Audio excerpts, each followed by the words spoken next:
Imposter syndrome can be even stronger when you're trying to make that shift from an employee mindset into an entrepreneurship mindset.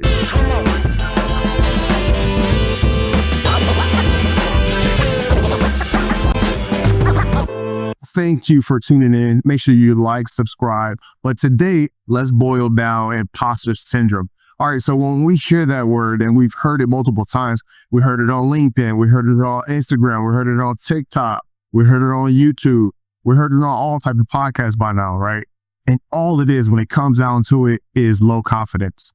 When you were a kid and you were trying to figure out how to ride a bike when you were maybe 4 or 5, it was scary because you haven't done it before, but you had your parent, your mom or your dad there to help you along the way. So as it pertains to having an employee mindset to an entrepreneur mindset, you're going to have a coach or mentor there to help you make that shift, right?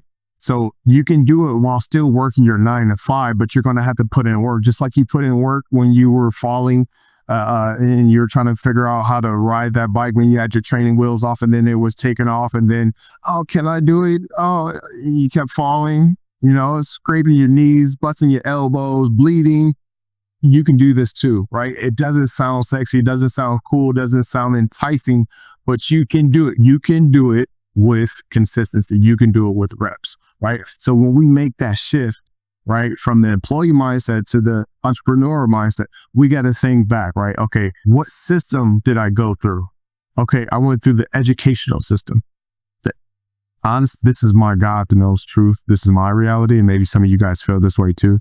The educational system was made to make employees. And there's nothing wrong with being a implementer, a manager of someone else's dream. That's what it is. At the end of the day, there's nothing wrong with that if you're comfortable with that, but you're not comfortable with that. And that's why you're here, to make that shift in your mind. You feel that gut, that thing that's pulling in your gut, that thing that's pulling and tugging on your heart, that you were called to do more. And I honestly feel that God has called us to create. We were made in his image. And if you read in Genesis, he called us to create, to be fruitful and to multiply.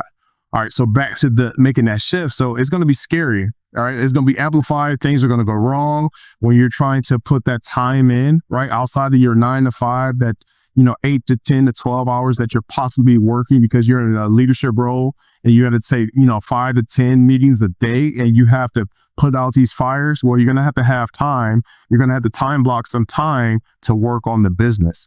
And it's going to be hard at first, but I'm telling you today, if you stay in it, it's going to get better and easier over time. So again, let me use this analogy. It's just like when you're trying to lose 10 pounds that you've never worked out in your life, or maybe you worked out before and you just got away from it. What do? You go get a personal trainer, you go get a coach. Okay. And what do? Okay. They assess you. They see what you like, don't like. They see your limitations. Okay, cool. Then they come up with a customized plan for your goals, whether your nutritional plan, your fitness plan, and you maybe meet with them 2 to 3 times a week. And then you work that plan that you guys set out outside of the training.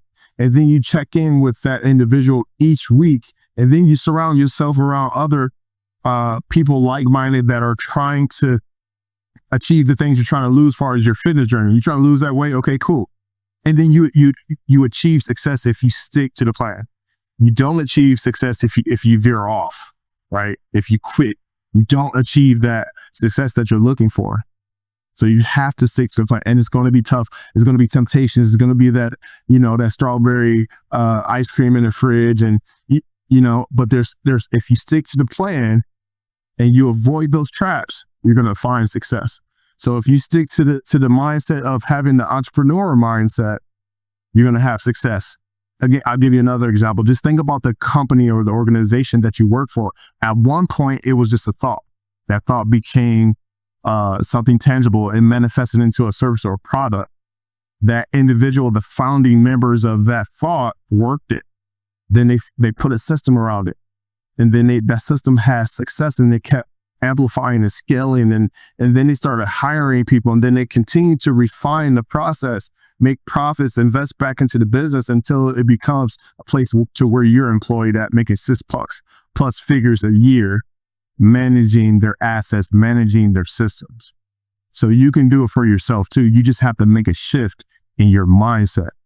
Oh, I'm preaching today, I know. All right. So then look, so check out these strategies I'm about to give you as far as the next thing I want to talk about is strategies. How can you stay locked in with entrepreneur mindset? What are you consuming? What podcasts? I know you're listening to this podcast, but what other podcasts are you consuming? What books are you consuming? What groups are you attached to? What is in your algorithm internally to say that you want to make that shift for an employee mindset to an entrepreneur mindset? Because you're on TikTok, and if you're interested in fitness, that's all you're going to see. That's all they're going to feed you, because they said, hey, Jay is interested in fitness, then let me feed him fitness materials so he can stay on this app longer, so the advertisers can advertise to them so we can make more money. That's how that works, right? So wherever your energy goes and flows, that's where you grow. All right. So you gotta time block time for yourself each week. I would say 2 to 5, hours a week outside of your 9 to 5, spending dedicated on perfecting your speaking, perfecting on whatever you're great at, your lane, whatever that is, reading, a mentorship, having some type of mastermind program that you attend. It's just like, you're in your MBA program or your doctorate program. You just have to put work in outside of work. That's what it comes down to. And you can set yourself up with success by having a coach or community to be a part of. That's the next point that I wanted to make, is surrounding yourself with like-minded individuals. I'm telling you, you can go fast alone, but you can go further with the community. I'm telling you, when you're tapped in and locked into those masterminds and you invest in yourself, you spend that $5K, that $3K, whatever it is, the $100, $200 or $300 to be a part of that mastermind or that coaching program, you're going to get results. I'll go back to the fitness analogy. Hey, you can try to do it on your own before, but if you haven't found success on your own, why not have a coach? Why not have a program? Why not have a system that was created for you to have success? Because that coach had thought about, you going to the refrigerator at night. They thought about those things. They thought about the nutritional plan that's going to be best for you. They thought about the workout plan that's going to be customized to your needs. So that's why it's important to have some type of community of coach to stay locked in. The shift is up to you. The shift is what you're putting into your algorithm. Like it's not going to be easy. It's going to take time, right? And here's a bonus.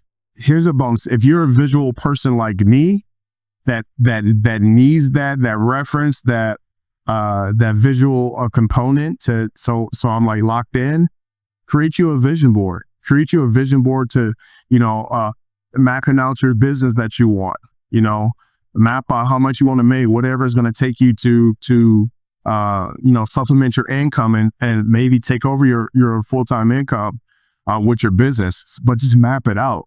Reference it several times a week, daily, if you want to see results, just so it's top of mind. You're reaching that goal, top of mind, so you're refining your craft.